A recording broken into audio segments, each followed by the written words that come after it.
Thanks. We now want to welcome in Kaitlyn McConnell. Kaitlyn, good morning. Good morning. Thanks for being here. Thank She's you. with Ozarks Alive.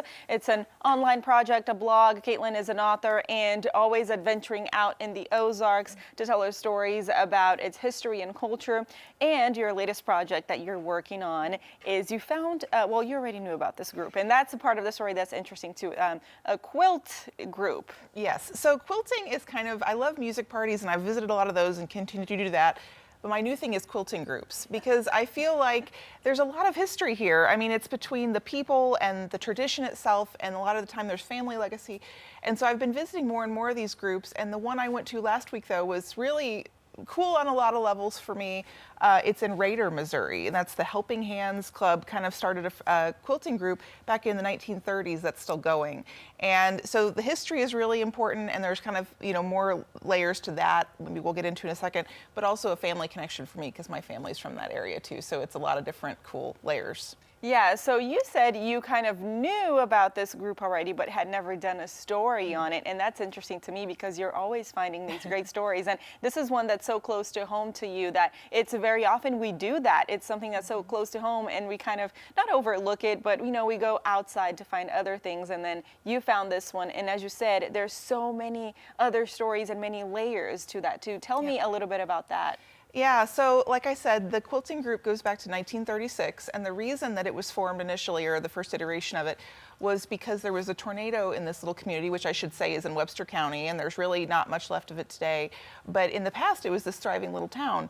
And after this tornado wiped out a lot of the community, women started gathering to be able to try to help each other, which sort of led to the club as it is now over time. And so it, another layer of that community trying to help everybody. But what was really especially interesting for me when I went last week to see the quilting group is that there was a lady there who actually lived through the tornado and remembers it. And I've written about the tornado in the past, I've written about Raider in the past, but I had no idea that there was anybody left from 1936. She was 8 years old, I believe, and came out and saw the whole town gone. Yeah, Bertha Terry, and she's 95 today.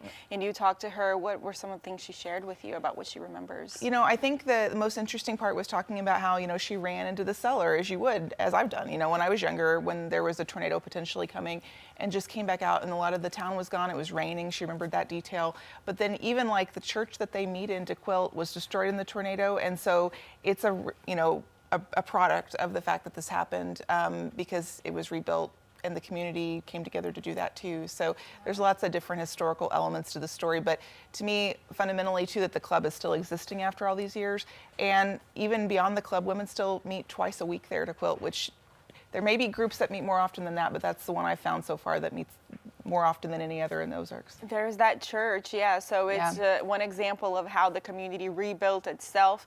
And it is very impressive that to this day, they still meet and they still do things for the community. You mentioned some of the proceeds from the quilts go back into the community. That's right.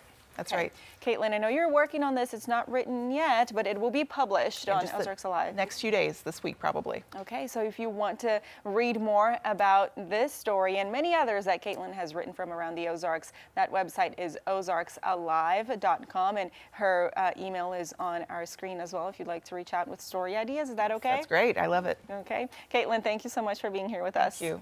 Jesse? All right. Thanks so much. Good quilt doesn't sound so bad right now.